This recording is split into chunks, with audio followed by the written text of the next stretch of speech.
And we are live, ladies and gentlemen. Don't let the cheery music fool you. We are doomed. We are doomed, everyone. Hold on to your butts. The new UN IPCC report came out, and we're doomed. So it's going to be the last show before I climb into my bomb shelter. So I just wanted to let you all know that. Kiss your family and friends goodbye. Because, like I said, end of the world is coming. We're going to be talking about that and more on this episode 307 of the In the Tank podcast. As always, I'm your host, Donald Kendal. Joining me today, I've got Jim Likely, VP of the Heartland Institute. How are you, good sir? I'm doing just fine. I'm on steroids, some steroid medication right now. So if I hulk out a little bit more than usual on my next rant, that'll be why. Oh my gosh. I don't even know if you could take your rants to a new level, but I guess we will see. Chris Talgo, senior editor. We've seen you a few times in the podcast. How are you doing, good sir? Great to be back, Donnie. Appreciate it. And also joining us, we've got a new face on the podcast, Steve Milloy, creator of junkscience.com, author of several books on science, energy, and environmental policy, and he also served on the Trump administration EPA transition team. Steve, glad to have you on. Hey, thanks for having me. It's great to be here. And I, too, am scared about all the CO2. That's right. That's right. I don't even know how I'm going to get through this. You guys are going to have to help me. This is my coping session with, mortality. So as I tease, the United Nations Intergovernmental... Wait, hold on 1 second, Donnie. Uh-oh. Oh, Steve. Well, also, we should full disclosure. Steve is also a member of the Heartland Institute Board of Directors and has been a longtime friend of Heartland. Oh, yeah, but that's not why he's on the podcast. He's on the podcast because he will actually rage out more than me about the IPCC's BS report. But he's also, for those of you watching on YouTube, he's wearing a really cool T-shirt. Why don't you show everybody that shirt, Steve, and read it? So let's see. I'm more worried about the intellectual climate. Aha. All about that IPCC report. Yes. Should have had a trigger warning for that one. Sorry, everyone. Yeah, the intellectual climate is actually probably what's going to do this podcast in faster than the actual climate change. So it's definitely something to be more worried about. But as I was saying before I was rudely interrupted, the UN Intergovernmental Panel on Climate Change, the IPCC, released its sixth assessment report earlier this week. In the report, the IPCC stated that it is now, quote, code red for humanity. The report reads in part that it's unequivocal that human influence has warmed the atmosphere, ocean, and land. Widespread and rapid changes in the atmosphere, ocean, cryosphere, and biosphere have occurred, and human-induced climate change is already affecting many weather and climate extremes in every region across the globe. The release of the report spurred a firestorm of apocalyptic headlines across mainstream media. Climate alarmism spread across social media, leaving many people asking important questions like, when are we going to die, and how painful will our deaths be? Considering the Heartland Institute is most known for our work on climate realism and environmental policy, I thought it would be appropriate to dedicate the entirety of this episode to the IPCC report and that question of whether or not, we're in a crisis mode here. So I actually want to structure this episode in a way that kind of mimics conversations about climate change that I've had with friends and family. It usually starts with 1, is there a crisis? 2, the Democrat plan to deal with the supposed crisis is terrible. And then 3, if you're really concerned about climate change, here's a much better plan to advocate for. So that's kind of how I want to structure this podcast. But before we get into any of that, let's take a few minutes to talk specifically about the IPCC report. I'll start off with Steve. What is your general reaction to the new IPCC report? Well, my general reaction is boredom because it's just the same. There's really nothing new in the report. I guess the most significant thing that they're trying to claim is that climate skeptics have now been finally debunked. They've lost the last leg off their stool because the IPCC has arbitrarily narrowed the window for model projections. And of course, that was just an arbitrary decision. And in the end, the report is just the same old, same old. There's no difference between this and the one they issued in 2014 or 15, whenever that was. It's just more alarm, code red. That's the only difference. That's new way to describe their report. But other than that, it's all the same. Right. Jim, what do you think? I mean, you've been in this game long enough to see these reports come out all periodically. Like Steve said, the last one came out in 2014. Is this anything different? Well, I don't know if it's anything different. It is, as Steve said, more of the same. What I always find remarkable about the release of these assessment reports, this is, like you said, they call it AR6. AR5 was a few years back. What is really interesting about these reports, from a layman's perspective, is that the summaries are written in ways that don't actually reflect the science that's in the report itself. And they're often written in ways that are alarmist, and it's to garner attention. And they are written by politicians. This is a political document. This is not the summary that everyone is looking at. It's a political document. It's not a scientific document. The full report itself is as big as these books behind my shoulder over here. This is the Climate Change Reconsidered series from the non-governmental International Panel on Climate Change, a counter to the Intergovernmental Panel on Climate Change from the United Nations. That's actual science. There's science in those reports. This summary for policymakers is, as I said, a political document, and the media just runs with the most alarmist, scaremongering things that are put in that report, and it's not reflective of reality. And it's organizations like the Heartland Institute and our friends on our allies in this space, like Competitive Enterprise Institute, the CO2 Coalition, our friends at CFACT, and places like that, they actually go through the reports and explain that no, that was a absolutely outlying scenario, that we're going to warm up by like 8 degrees or 5 degrees Celsius in the next 70 years. That's an outlier. And actually, if you go through the report carefully, you see that they say things with high confidence, with confidence, and then low confidence. And a lot of all this stuff that you're seeing in the media today, almost everything about that is listed as low confidence, which means it's not going to happen. It's extremely unlikely to happen, but it's reported in the press as if this is our future and there's nothing we can do about it. And then my other observation is that Anthony Watts, the proprietor of What's Up With That, a great climate website, who's also a senior fellow at the Heartland Institute. He was in our press release that we put out this week on this report, and he remarked wittily that we're always 10 years, or I should say, climate catastrophe is always 5 or 10 years away. It's been 5 or 10 years away for 40 years, and even today, climate catastrophe is 10 years away. How long are people going to fall for this scam, this grift? This is, if you look at the science, climate is changing. Is it changing catastrophically? There isn't a lot of evidence for that. Is human activity responsible chiefly for the changes in the climate? The evidence says no. So as Steve Milloy said, it's the same old, same old. And it's actually discouraging that the media and so much of the public get duped. Chris, you and I kind of, we have conversations around the office about policy related stuff. Generally speaking, you can correct me if I'm wrong, but you come off as a guy that's more interested in budget and tax issues. You work on the Stopping Socialism project with us.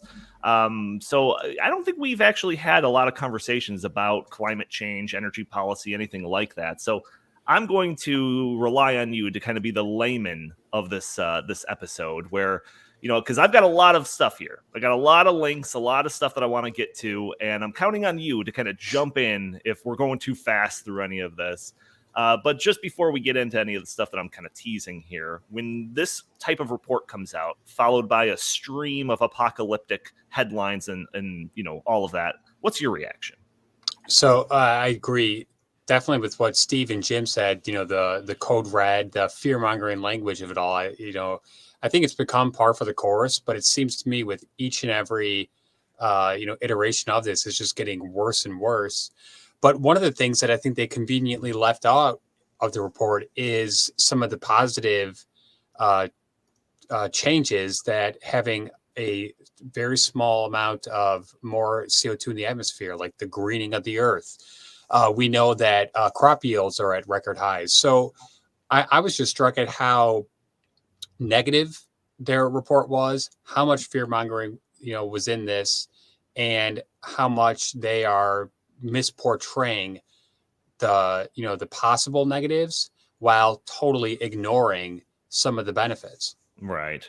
Yeah, so there's been a lot of responses out there. Jim already kind of mentioned the Heartland press release that had some of our experts chime in on some of the stuff. Alex Epstein, who is an energy expert and author of The Moral Case for Fossil Fuels, wrote a big, long Twitter thread response to the IPCC report, saying, among other things, that the report is highly speculative because the range of projected temperatures increase are so wide that you basically can't even take it realistically, and that the media representation of the report is incredibly alarmist, considering the report makes no predictions about whether the projected warming would be catastrophic for humanity.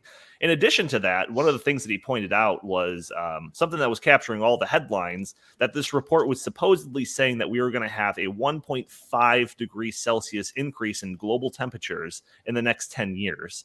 What they were leaving out was that the report was actually referencing a 1.5 degrees Celsius increase from the 1800s. It's not from now; it's from 100 years ago. So, that's a pretty important thing that the media seems to be glossing over.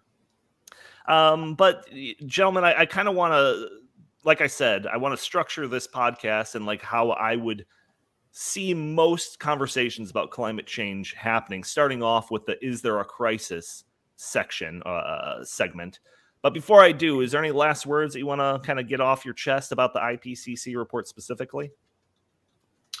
If I could just chime in for a second, I think in the summary for policymakers, which Jim mentioned, which is what I guess they expect politicians to read, in there are really the three ways of debunking all this stuff, and the IPCC, basically acknowledges this, but you have to read in between the lines. I mean, they say that all the extreme weather and temperatures we've seen are unprecedented for hundreds and thousands of years.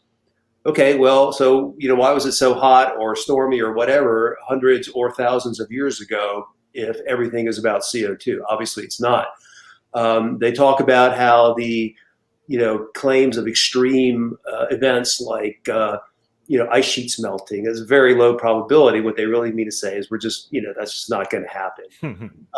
And what else? I think they also recognize that, their extreme temperature forecasts are not happening. So, if all this is, with precedent, albeit, not within the last 10 years or so, but within the realm of human record keeping, what's the big deal? Yeah, like Jim said, that these things are called the ARs, assessment reports, right? So AR 1 through 5 didn't get a whole ton of, I guess they had their kind of moment in the sun. AR6 is getting its attention now, and quickly people will forget as the next kind of topic du jour comes into light. But I think AR 15 is the one that's going to get a lot of attention. So we'll be ready for that come 2080. So keep an eye out for that. Donnie, just one quick point. I just really want to highlight the fact that the United Nations is a political institution. They have an agenda. They are biased. So we should take this report with a giant grain of salt. Yeah. I just want to add on to that, and Steve knows this very well, is that the mandate, the purpose of the Intergovernmental Panel on Climate Change, again, it's a governmental body that leans on scientists, but its mandate, its purpose was to identify and quantify the human impact on climate change. Right. It was not to find out if humans are having a significant effect on climate. It was to outline and to tell the world how bad human activity is causing the climate to change. And so these kinds of results, this kind of alarmist, these alarmist conclusions were baked into the cake from the very drop with the IPCC. Yeah, what's the quickest way that they could be defunded is by coming out with a report that's like, nah, we're all going to be fine. That's right. Right. Steve? Yeah, no, I was just going to say, they basically assume the problem. They assume that CO2 emissions are the problem if there is a problem. Roy Spencer has a great blog post about how, if you adjust all these, temperatures for population density or urban heat island effect, the rise in temperature goes away.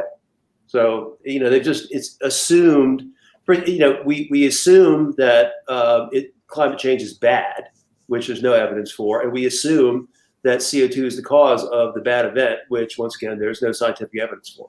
Yeah.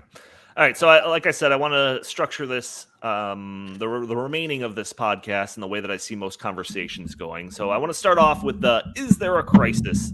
section. So in my experience, 9 times out of 10, this is how conversations about climate change and related policy starts. Whether it's because of the temperature outside, whether it's about a hurricane in the news or some blizzard or something like that, your average person will knee-jerk link this to climate change, because that's the narrative that's out there, along with the assumption that it's inevitably going to get worse. I had this conversation with my father-in-law like just this weekend, so I know this. So, Steve, surely you have run into your fair share of these types of conversations. How do you typically respond to this first salvo? People don't talk to me about climate. It's really strange. That's good. Well, we've been from, global cooling to global warming to climate change to extreme weather, weird weather, whatever it is, now code red, I guess. This summer is a perfect example. There's bad weather. It's hot, and there's bad weather places. And you cannot have bad weather anymore without it being attributed to climate. There's no trend in hot days in the Pacific Northwest. Germany, there are records of Germany flooding since the 14th century. China has had much worse floods before, killed many more people. India, there's no trend in monsoonal rains. Yet anytime we have bad weather, it's got to be climate. I mean, there's no discussion anymore about weather. The New York Times, for example, just automatically includes all bad weather stories in climate. And of course, this can't possibly be true, but they don't care. Yeah, unfortunately, this kind of phase of the conversation usually just is you just kind of batting down these accusations, one after the other. And, I always mention that everything we talk about is in the show notes. The show notes for this episode are going to be like 3 times as long as any other show, because I've got links to pretty much everything you could imagine. The accusation that storms are getting worse and all of that, like, no, that's not the case. The idea that forest fires are getting worse, no, that's not the case. And we could theoretically get into each one of these, but we would need a 4-hour show. So I'm just gonna, if you really want to get into depth into these arguments, into the evidence of this, look to the show notes. Also, obviously, you can go to heartland.org. You can go to climaterealism.com, climateataglance.com. Those last 2, you'll actually get like these nice little snippets, way to easily consume these arguments in just like a few paragraphs. So those websites are fantastic. In addition, we also have the upcoming International Conference on Climate Change 14 that's going to be taking place in Las Vegas, October 14th through the 17th. Jim can correct me if I'm wrong. He's muted, so I'm going to say that I was right. And, October 15th through 17th. My 15th. bad. Well, you should get there a day early. It's in Las Vegas. So Right. Yeah, for sure. But, regardless of all of that stuff, and I'll list some more stuff before we get into the section 2 of this. But Jim, anything that you would want to add when you are confronted with this question of whether or not we are actually in a crisis? Yeah, I mean, it is something that I get asked a lot. And, when you're visiting with family, I mean, frankly, I try not, ever since Trump got elected and people started to lose their minds, I try to avoid political talk or any kind of thing that's controversial, right? But but people are inundated constantly with propaganda from alarmist climate propaganda from the media and from every corner of it. I mean, look, I remember it used to be annoying. You'd watch NBC sitcoms, and then the little peacock in the corner would turn green. They would have a whole green week, and they'd even write it into their storylines. It's absurd. So the general public is just constantly under assault by misinformation and alarmism about the climate. And so I don't know how effective this is, but I will tell people, it's like, well, actually, when they talk about hurricanes, right? It's like, well, actually, we just experienced the longest period in recorded history without a major hurricane hitting the United States. They're like, wow, I didn't know that. It's like, yeah, that's right. That's true. It's easily looked up. online. It's looked up. We have the materials here at the Heartland Institute. Tornadoes. The number of large tornadoes has actually been going down, trending downward for the last several decades, which is an amazing stat because we are able to detect more tornadoes now with more sophisticated Doppler radar than we were in the 1970s. But the tornado numbers have gone down, and so I try to throw real facts at people to see if they are convinced. But as Steve said, people have now conflated weather or bad weather or a stretch of a heat wave or a cold snap with climate change. Again, I try to tell people the climate is always changing. The climate was very different 10,000 years ago than it is today. It was a lot warmer during the so-called medieval warm period than it is today. And that CO2 is not just some kind of control knob for the climate. Frankly, the more you actually educate yourself about this issue, the idea that carbon dioxide, that CO2 in the atmosphere, which is a trace gas, which is a tiny amount into all of the gases in the atmosphere, it's very, very small. The idea that can serve as some kind of control knob for the entire temperature of the Earth is magical thinking. It's crazy. But, when you've been indoctrinated with climate alarmism since you were in kindergarten, it's kind of hard to deprogram everybody. Yeah, how dare you? Scaring me now. So yeah, one of the arguments that I like, this is just like a baseline argument, and Steve kind of mentioned this at the beginning, is like they've been saying that we're 10 years away from disaster since the 70s. And like every 5 years is a new scare about how we're going to go out, and it's all climate and pollution related. And I think we've done episodes on it before, but another good resource that you should check out that actually outlines that specific argument pretty extensively is this book by Glenn Beck, Arguing with Socialists, that Justin Haskins and I were contributors on. And there was a great chapter on environment stuff. And like I said, there's a section that goes specifically into these failed doomsday predictions. But in addition to that, another resource, and again, this will be in the show notes, is Newsweek. They recently launched a debate podcast where they had our very own James Taylor, who is president of the Heartland Institute. He participated in the debate about whether or not climate change is an emergency. He took the no side of that debate. But yeah, that's like a 45-minute debate. They get into a lot of these stuff, into some of the nitty-gritty of, like the hurricane stuff, fire stuff, these accusations that weather have never been this bad, and he does a really good job at dismantling them. But a couple of additional things that I want to mention here that I think are worthy of noting is that like stats regarding property damage due to storms and fires are heavily skewed due to the fact that many people have more stuff and inflation, et cetera, et cetera. And that another interesting thing, and Chris kind of mentioned this as well, is the potential benefits of slightly warming temperatures. He already mentioned the greening of the Earth. So NASA satellite data has shown that there is a significant greening of the Earth. That's like a positive effect of climate change. And another kind of interesting thing is Kevin Diaratna, who is an energy expert for the Heritage Foundation. He does a presentation about the social cost of carbon. And during his presentation, he shows that it's basically a lot lower than they're suggesting that it would be. And you could actually make the argument that it might be negative. So he did an entire presentation on this about how more CO2 in the atmosphere might actually be more beneficial to society than detrimental. And he actually did this as part of our IPCC 14 preview series that you can find on our YouTube page. So a lot of information that I'm throwing at you right there. But Chris, do you have any comments? Am I going too fast here? Well, I just want to pause for 1 second and just highlight the fact that when you're having a debate with someone who's an ardent believer in climate change, it's you're arguing with someone who's a true believer. So facts and figures and data and research and information, it doesn't matter to them. They believe it no matter what. So I've learned kind of like Jim was commenting, it's almost pointless to have that debate or that discourse with these people because they are true believers.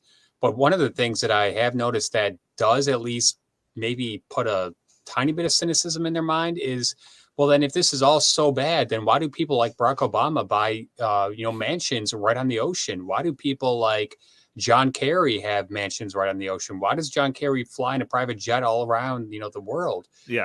If climate change really is so important and it's so monumental, well, then why are they contributing to it? And why are they buying property that's, according to their definition, likely to be, sucked up by the ocean in 10 years?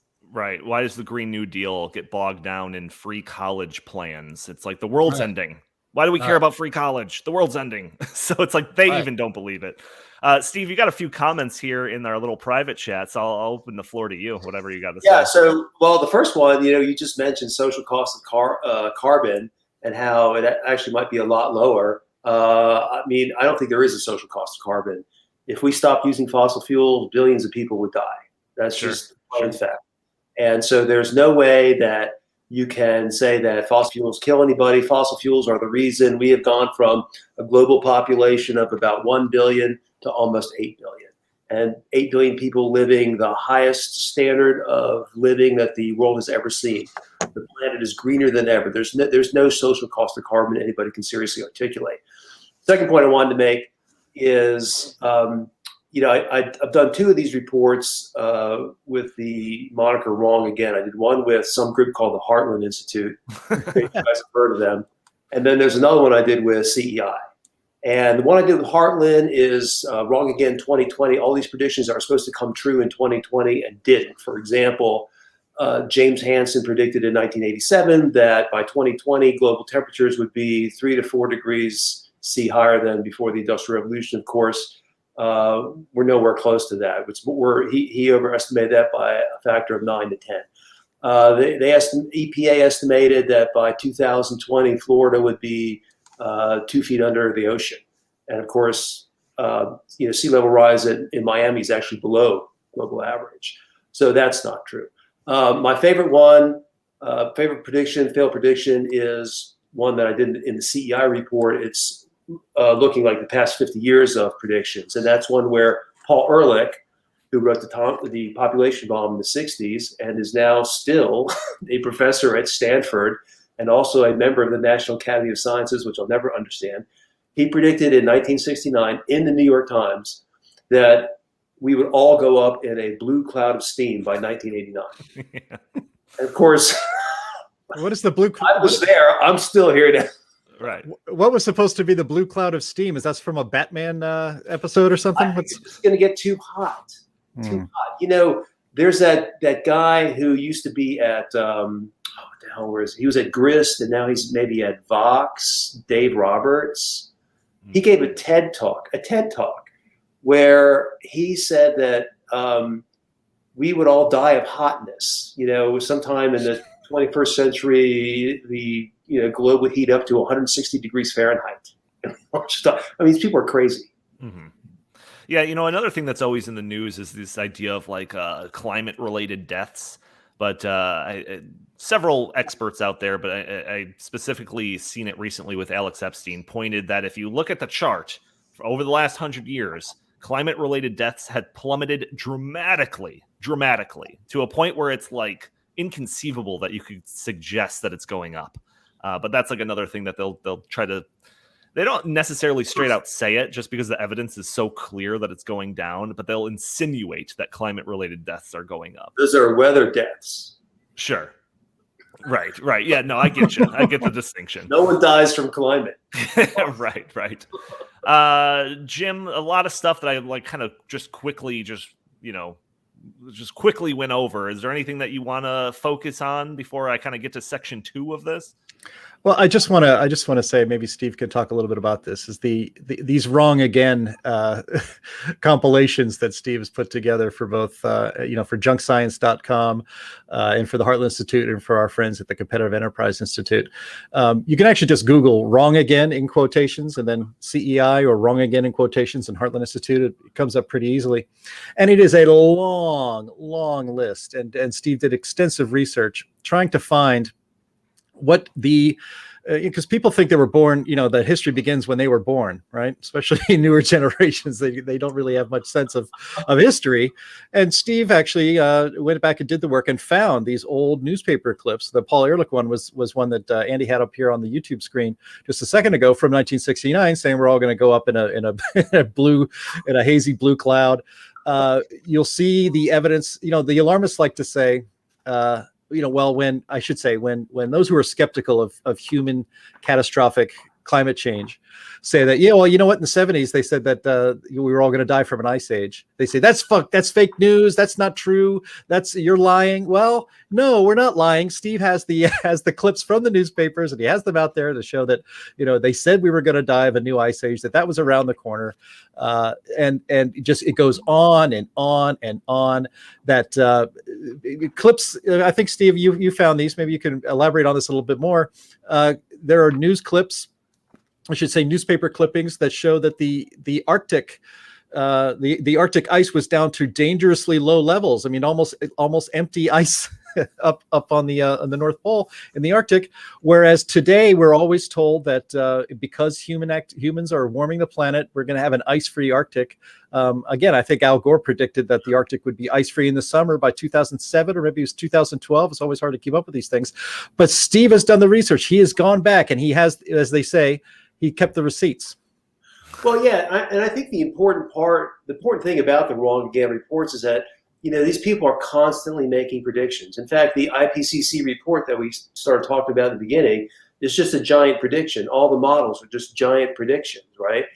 And of course, they're not as predictions. They're not scientific, because for something to be scientific, you have to make a prediction and then wait to see what happens. But of course, we're in too much of a hurry to do that. But of the predictions they've made so far, none have come true. And, I have challenged alarmists to, give me some prediction that has come true. And of course they can't. Their models always run hot, way too hot for reality. They can't tell you when the next heat wave is coming or the next flood or whatever. They can't predict anything meaningful, but they'll just make these gross predictions that are going to happen sometime in the future. And, unless we go communist now, the world is going to end 100 years from now, and we don't have time to wait. We must act, and that's kind of their whole shtick. Oh yeah, there's no doubt about that. So for this section, the other side will always say, like, there is no debate. Like, the debate's over. I think clearly by all the stuff that we've talked about and all the things that I'll include in the show notes, there is plenty of room for debate. This debate's not over by a long shot. However, I think the next section that we're going to talk about, there's virtually no room for debate anymore. The Democrats' plan to avert future hypothetical climate change would be economically devastating, environmentally toxic, and perhaps most importantly, completely ineffective in their goal of reducing future warming. Is that a producer thing? Are you trying to? Is that like a weird sound effect? That was my phone goes away. I thought Andy was taking a jab at me. So yeah, that's the second part of this conversation that I think usually arises, is that, like, okay, let's say there is, because I think, like, it's easy for the other side to hear all of the stuff that we just talked about and say, okay, but what if you're wrong? So you almost have to go into this next section of the debate that, like, okay, let's say I am. The plan that you're proposing, the plan that you're advocating for, is terrible.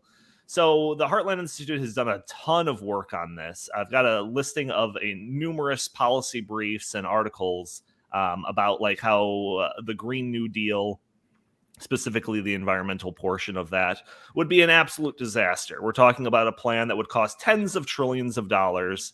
The energy costs would necessarily increase because, energy is the master resource. Then that would result in an increase of the cost of everything.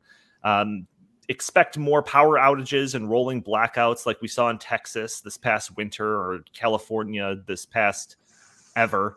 And so, like, there's a number of policy studies that I have here that just talk about how this plan of converting our energy sector to 100% wind and solar would be an absolute nightmare that would do absolutely nothing to curb any future warming. So this is... Go ahead, Chris. Go ahead. I'm sorry. No. Go ahead. Well, I was going to say that a lot of their so-called solutions would actually make the problem worse. Oh, I agree. I mean, we know that. So we know that, when they mine for the materials that they use for their batteries, that they do extensive environmental damage. We know that wind turbines last only a couple decades, and they are a huge problem in terms of being able to dispose of them. So not only are their so-called solutions, misguided, but they would actually do more harm than good. Yeah, no, absolutely. The economic costs of it is one thing, and Steve or Jim, if you want to jump in, just to kind of talk about that aspect of it, go right ahead. Well, you could spend all the money we have. It's not going to do anything. It's not going to change the weather at all. You could cut emissions to zero, and you don't have to take my word for it. I've got John Kerry multiple times and Joe Biden on tape saying that, even if we went to zero emissions tomorrow, even if China went to zero emissions tomorrow, even if the whole world goes to zero emissions, it's not going to make a difference. It's not going to solve the climate problem. Okay. So what's the point of all of this? There's nothing we can do. I mean, people, I chuckle when I see this, we're going to combat climate change. How is anyone going to do that? I mean, if you and this is with assuming that the IPCC science is correct. You can give them everything they want there. How are you going to do it? We're not going to stop emitting CO2. That's not possible because billions will die. No one can afford to do that. The Chinese, the largest emitter by far in the world, they're not going to stop emitting. CO2 emissions are never going down. Never, never, never. China's a huge emitter. India, they've got hundreds of billions of people that still don't really use electricity. And then there's Africa. There's hundreds of millions of people in Africa that don't yet have access to affordable and available energy. What's going to happen when those people, when their lifestyle standard of living increases? Well, they're going to be emitting more. CO2 emissions are never going down. I mean, if you want to kill yourself over CO2 emissions, I can't stop you. Yeah, no, I mean it's a very good point. The idea of the CO2. If you just look up CO2 emissions by country, like I think your average person, when you're having this conversation with them, would naively think that the United States makes up like a humongous portion of this, when in reality it's 14% of CO2 emissions globally. China by itself is 29%, so more than double. And guess what? Despite what they say, they have no intentions in rolling back any of their coal powered power plants or anything like that. They have no intention of doing it. India is 7%, Russia's 5%. If you were to tally up all of Europe, the United States, and Canada, it's about 30%. So that's like 70% you can't count on. You can't count on that 30%, but you certainly can't count on that remaining 70%. Well, I think what Steve said is really profound, and he's just said it so plainly. CO2 emissions are never going down. I know that's going to be something that is very scary for people to hear, and certainly are the people who aim to rule us in the United Nations pretend that this is not the case. They know this is the case. The idea, our CO2 emissions, as Steve well knows, have actually decreased, and they've decreased more than our betters in Europe because of the fracking revolution, because natural gas emits less CO2 than coal. And so we've made that transition over the last couple of decades, and it has accelerated in recent years. But wind and solar are boutique vanity energy sources. They are not serious energy sources. The nations that are emerging in Africa to join really the modern economy are not going to be able to rise from poverty using wind power and solar power and biomass and all this other garbage, green energy that doesn't make enough energy to have it be any use in a modern society. They either all go nuclear, which the eco left hates that, or they do what China and India are doing, especially China. What is it, Steve? They're building it's like 20 new coal power plants a month or something, or it might even be more than that. That's huge. I mean, they have like 96 gigawatts of coal plants, which is more than the entire world has almost, except for the US and India. Yeah, so if not right now, very, very soon, China will have more coal-fired power plants on its own than the entire rest of the world combined. Right. Now, this is the reality of the situation. That's why Steve Milloy says a very controversial thing: CO2 emissions are never going down. They may continue to go down in the United States for various reasons, and very, very developed countries may find ways to be more efficient. But when China is just going at 100 miles an hour into a modern economy, when Africa is an extremely large continent. People think it's kind of small. It is enormous. And there are a lot of economies there that are going to emerge, and they need coal to do it. And India the same way, Brazil, South American countries. And so, this is going to happen. So, the idea that we are going to be able to, as Steve said, go communist so that we can save the climate. Well, the United Nations loves the go communist part, but they know we're not going to save the planet. They know we're not going to reduce CO2 emissions. So this is all about control. Yeah, what's a surefire way to make sure that climate-related deaths go up? Put us only on unreliable energy like wind and solar, because that is actually what, reliable energy is actually what makes us more able to deal with storms and all of that stuff. That's why it's gone down, because we invented air conditioning. Like that's like one of the biggest reasons why climate related, weather related deaths have gone down, is because we've actually been able to have innovation in all of this stuff. If we were to hamstring ourselves by taking out reliable energy and only focus on wind and solar, it would cause energy prices to go up. We'd be less resilient to, just the climate in general, the weather in general. And as mentioned in one of the comments over here on the YouTube page, it would absolutely cripple our industry. And it would do all of that while China is doing the exact opposite. So if you want to see the United States completely lowered in its global standing in the world, this is the plan that you would go for. But the one argument that I think is almost the best to have with people that are like concerned about climate change is the idea that these policies are environmentally toxic. So Chris already kind of mentioned this. Wind turbines and solar panels have a very short lifespan. They can't be recycled for various reasons. The fiberglass infused whatever they make the wind turbines out of can't be stripped out. So they basically just have to bury them. So you see these pictures of these massive landfills that just have these whale-sized turbines buried just for like endless amounts of space. And then even worse is the solar panels, that those only last about 20 years. And those can't be recycled because they're infused with like lead and cadmium and other, like toxic materials. So they actually have to be treated like toxic waste. And California is running into this problem where they don't even know what to do with all of these waste solar panels that are all used up. They have to figure out what to do with it. And they can't just throw it in the landfill because all of the stuff, if it breaks, will leach out and go into the groundwater and all of these environmental concerns. And that's not even to mention all of the rare earth materials that would be needed to build all of these things and the battery backups. We haven't even gotten into batteries. We're not even there with the technology to be able to store all of this for the times when the wind isn't blowing and the sun isn't shining. But we would need a ton of rare earth materials that, guess what? China has a ton of that. So, when we talk about energy independence, if we were to pursue this type of energy, we would be dependent on China. But all of the mining and all of the stuff that would be required, it's like, is that the plan, that you want to get behind to save the environment? One that would actually destroy it, trying to do that? And I think, and this is the piece of evidence that I use to completely cap off any debate that I have with, someone on the left or, it's just someone in the middle that's concerned about all of this, is that Michael Moore agrees with us. Yeah. Michael Moore's Planet of the Humans documentary that he, co-produced and all of that shows that wind and solar are these cronius green energy things that are there to just suck up government subsidies, and that they would actually do nothing to curb climate change. So it's like, if Michael Moore's on our side, then we won. I mean, can we just declare victory on this?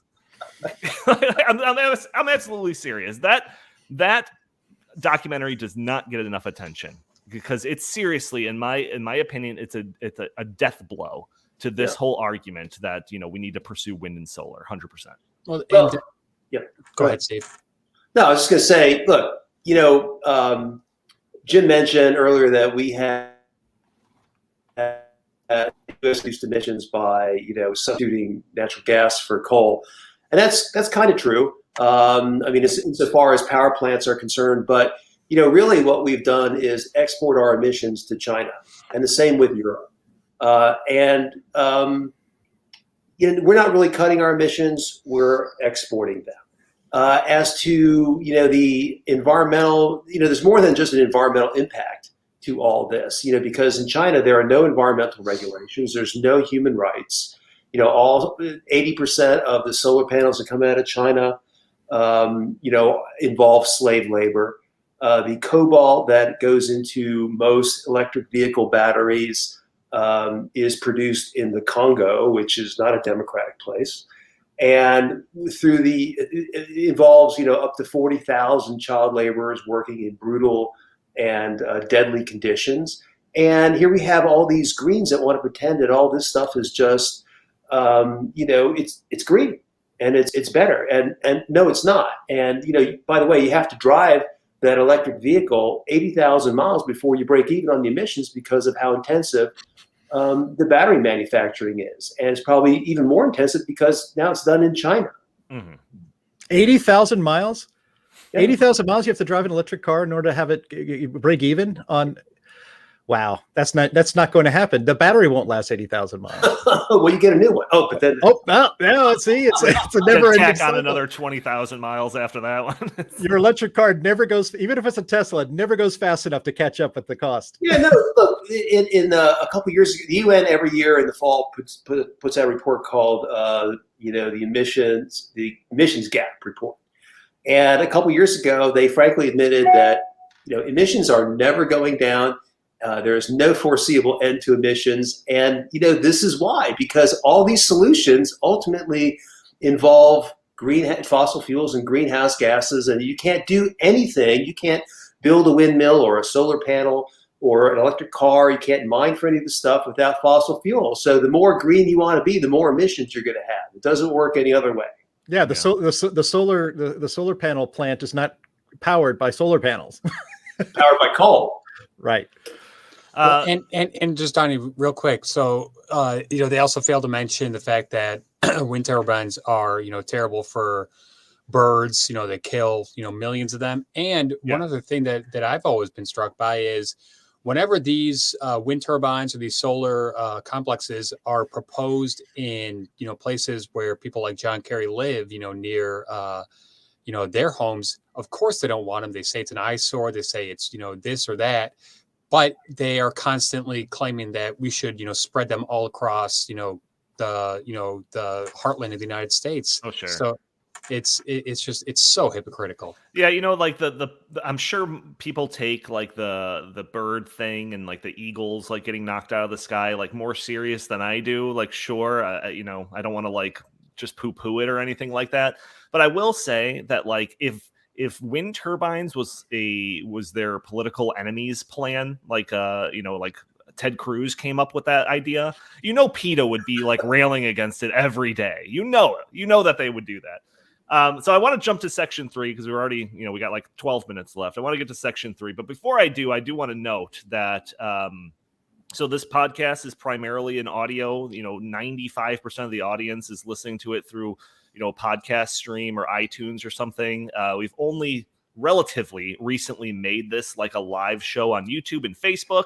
And right now we have the most live viewers between Facebook and YouTube. So I just want to make a call out there for everyone that's listening to this. We do this show live every Thursday at noon. So you can chime in, send your comments and all of that. Maybe we'll respond to you, pop your comment on the screen, anything like that. But yeah, if you like the show, make sure to plan accordingly. Every Thursday at noon, you can check out our show.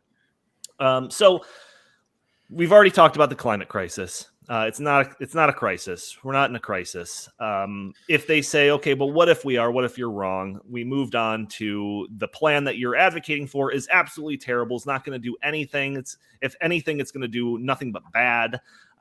So part 3 of the conversation, when you move into attack mode, is if you really want to plan, if you're really concerned and you do want to plan, here's something that you can do, right? Don't go after the wind and solar. It's just terrible. It's not going to do anything. Here's a better plan. So Before we jump into that, there's a couple of articles that I think kind of create a really interesting context for this kind of part of the conversation. One is authored by Michael Schellenberger, and one was authored by me. Yeah, that's right. I wrote an article. And so the first one, the real reason they hate nuclear is because it means we don't need renewables. This was a Forbes article written by Michael Schellenberger. So in the article, he outlines a bit of interesting history. He explains how socialists, up until World War II, predicted that capitalism would inevitably lead to increasing exploitation of workers. Workers would become poorer and poorer and poorer as the overlords, press their thumb harder and harder on the workers. But then after World War II, it became clear that this wasn't the case. People were actually getting better working conditions, better compensation. Like all of these scare stories from the socialists weren't materializing. So he quotes a Marxist historian, Eric Hobsbawm, who said, quote, "All the problems that have haunted capitalism appear to dissolve and disappear." So socialists essentially needed a new boogeyman. They soon pivoted from the capitalism is going to enslave the workers to capitalism is going to destroy the planet. And that's basically the mind frame that we have been in since that period of time. That we need some major societal overhaul in order to prevent capitalism from destroying the planet and killing us all along the way. So he says in here, the problem posed by the existence of nuclear power was that it proved we didn't need to radically reorganize society to solve environmental problems. We just needed to build more nuclear power plants instead of coal-burning ones. So Michael Schellenberger, for context, and we've talked about him numerous times on this, he started off his career in this as a humongous alarmist when it came to climate change. He was an environmentalist that was sounding the alarm. He worked with the Obama administration. But then it became clear to him that most of this, if not all, was agenda-driven, and that the only reason that they wanted wind and solar was because of the reasons that I mentioned, why Michael Moore hates all of that. And that if they were really serious, they would pursue nuclear power. And the fact that they're not is proof that this is all agenda-driven. So then one other interesting part that I want to, before I open it up to you guys to comment on all of this, is the article that I wrote. This is several years ago, Why Environmentalists Will Eventually Hate Renewable Energy. It talks about how in 1989, two scientists announced that they stumbled upon cold fusion. And if true, which it wasn't, this discovery would have had the potential to unlock limitless, inexpensive, clean energy. So instead of environmentalists rejoicing, this is fantastic. We don't have to be worried about, fossil fuels and the externalities of that. No, they demonized this potential discovery. Jeremy Rifkin was quoted in the LA Times, I think, saying that it's the worst thing that could have happened to the planet. Paul Ehrlich, which I think already got a shout out in this episode, said that that giving people free energy, free limitless clean energy, would be like giving a machine gun to an idiot child. And I claimed then that it was actually human development that the environmentalists feared most, and that the idea that there was externalities that we had to be worried about regarding fossil fuels was the only justification they had to argue against further societal growth. So that, I think, is the real context behind all of this scaremongering and all of this push for unreliable energy and all of that. It's basically the last piece of ammunition they have to overthrow capitalism, or at least, change it in the ways that they see as beneficial to them, and usher in a system of more centralized control from the government. Jim, have I put on my tinfoil hat, or do you agree with me? I'm usually the one wearing the tinfoil hat around here, so don't be moving in on my territory. You're right about all of that. There actually is another way for our global rulers to control our lives through communism or Marxism. It has something to do with there's a pandemic you guys might have heard about that is also being used to control our lives. But they're going to actually switch to climate. They're going back and forth. Hopefully COVID. Oh, I said it. This is getting on the bad list again, just for saying the word. They've been trying to do this with climate change for a long time, and they are not interested, as Michael Schellenberger has said a lot, and we've said a lot on the show, and he just said right now, the environmental left, they are actually not interested in solving the environmental problems, solving and getting actually reliable, clean energy, because that's kind of like a government program. If you solve the problem as a government agency, you then go out of business. The environmental leftists is big business around the world, and they have no interest in actually solving anything. I bet Steve would agree. I bet I would. Look, climate has never been anything but a political agenda. I mean, it's, Margaret Thatcher was its biggest early booster, and she pushed climate because she wanted to crush the power of British coal mines, which she did by, raising alarm about climate and coal plant emissions. And, she's actually was a major force in getting the IPCC started. Now she has, before she died, she recanted and said she was sorry for all that, which is great. Look, all this is about a political agenda. It's got nothing to do about CO2 emissions in 10 years, 20 years, 100 years. As we can see now what's going on in the United States with the Democrats, they want all the money, they want all the power as soon as they can get it, and that's all they care about. I mean, do you think that in the communist-run world of the future, they're not going to need energy? Okay, I mean, they're going to need energy just to keep us all in line. So, I can't even pretend for a second that any of this is real. Yeah, nuclear power is fine. It's a little expensive, but yeah, it doesn't have emissions if that's what you're worried about, but not that that's going to make any difference. We should use whatever energy makes sense. Solar and wind, if they have any applications, that's fine. Whatever. We should be for all of the above. I think we've always been that way. But people forget all the time that climate is a politically driven, and it's politically driven by Marxists. These are bad people. They have bad ideas, and they have bad intent. You cannot convince them. They don't want to be convinced. They don't care. Okay, they want to hurt us, and they will if we let them. Yeah, if you're confronted with this okay, well, first off, we've known from the Project Veritas tapes that at least CNN is planning to swap in climate change alarmism as soon as the pandemic stuff fades, which, oh my gosh, I'm rooting for that. I am so sick of talking about COVID, but surely they're going to start talking about this a lot more. So people that are watching this, you're going to find yourself in these conversations more and more as the media continues to talk about this. So that's why I wanted to structure this episode this way, where you can almost see, just almost like a checklist of all the things that you're going to be confronted with. And when somebody is confronting with this idea that wind and solar is the only solution, press back on them and say, how about nuclear? Like Steve said, no CO2 emissions. There's way more room to scale. We don't have to cover the entire, western half of the United States with wind turbines to get the amount of energy that we would ever need. So there's plenty of room for growth for that sector. We talked about small modular reactors. So there's plenty of new innovation that's going into this, this technology. So it's if you're confronted with a person that won't even consider that, that it's agenda driven. It. You might as well just end the conversation there. So, but a person, like I said, Michael Schellenberger talks so much about this. His website is called Environmental Progress. So if you want to see more information about that, you could check it out. But we are running short of time. So Chris or Jim, do you have anything else you want to kind of get off your chest, or any other comments or anything you want to bring up before we kind of wrap it up?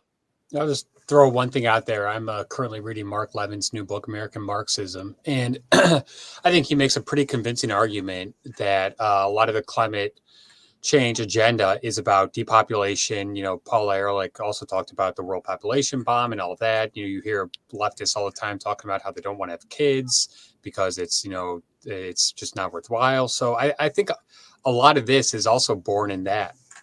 And before I give Jim his last word, that is actually an important thing to mention, the idea of population control, because, I mentioned Michael Moore as being on our side of the aisle when it comes to wind and solar being terrible. But at the end of that documentary, his solution wasn't to pursue reliable energy. No, he kind of masked the idea of population control. So he's not a good guy in the grand scheme of things. And, if I really wanted to put on my Nostradamus hat, I would argue that probably within the next 10 to 15 years, you're going to see more calls for very subtle population control type of things. But, we'll have that debate. Look what's happening in places like Germany. I mean, the birth rate is declining, in lots of Western civilizations. So. Sure. Yeah, Jim, I'll give you the final word on this, or at least I'll give you your final word on this. Go ahead. Thanks. I just want to encourage everybody to come and see us live in person in Las Vegas, October 15 through 17 at the 14th International Conference on Climate Change.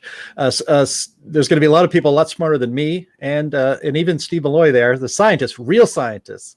Dr. Will Happer, who is a fantastic climate scientist. He's going to be giving a feature presentation. In fact, even our own Steve Milloy here is either going to do a puppet show or a panel discussion. I can't remember. Maybe he'll do both. Maybe we can get him to do both at the climate conference. That would be great. But if you cannot make it in person, and go to heartland.org, and you'll find a link there to our climate, to the page we have, the website we have for the climate conference. If you cannot make it in person, you'll be able to watch it all streaming live here on YouTube. Well, unless big tech nukes us from space before then, but that is the plan. So that's stay a 50-50 tuned. chance. Definitely 50-50 chance, especially if I say COVID again. Oh, damn it. So stay tuned to this channel. You'll be able to see all the action from our climate conference in October. Steve Milloy, thank you for joining us. For people that are interested in the work that you do, where can they kind of go to stay up to date? Okay, so my home base is junkscience.com, but unfortunately I spend a lot of time on Twitter. I've not been kicked off yet. My handle is @junkscience. So I try to debunk everything in 280 characters or less, which I think is an acceptable size for most people. Fantastic. All right. Well, thank you all for joining us. Like I said, we've got more people watching our actual video here live than ever before. So join us back every Thursday for the live show. You can leave your comments and all of that. Maybe we'll respond to you, throw it up on the screen, but it's a way to kind of interact with us while we do the live show.